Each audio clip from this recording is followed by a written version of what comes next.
It was at this point that Xander should have chosen option A, but of course he didn't.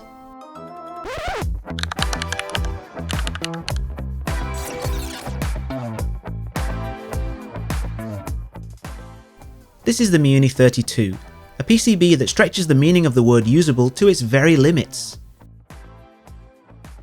It was designed by Big Tuner and sold through Zeal PC, which explains the iconic purple and gold colouring. If you balk at using a layer just for arrow keys, you're probably going to hate this thing. I mean, just look at it, it's so small and vulnerable, with only 32 spaces for switches. It probably wants to be a Zeal 60 when it grows up. It's, and I never ever use this word, adorable. Ugh.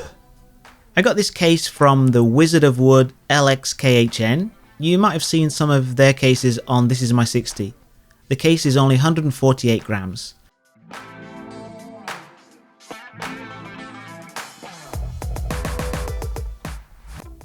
I bought these Outemu Ice V2 switches a while back but didn't really fancy putting them in anything.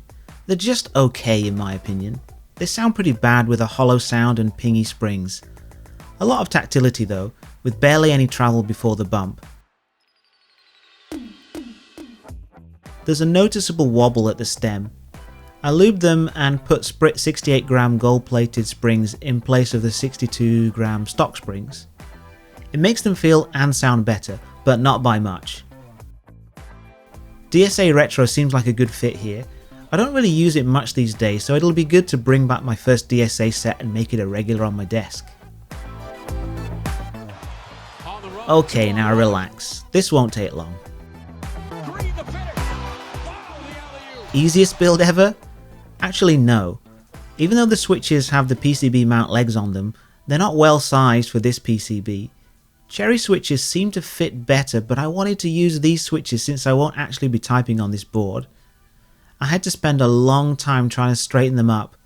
I soldered one leg on each switch and then tried to adjust them afterwards. If I had any Zelios left from the M65A, I would have changed my mind and used those instead.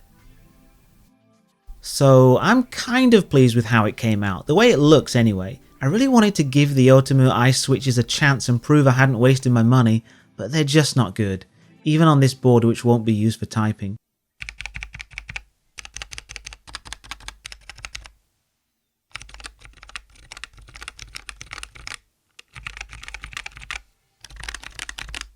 And if they feel bad to me, they must be bad. I used tactile Gateron clears for months. On the bright side, it's going to be really easy to swap them out. This little board deserves better.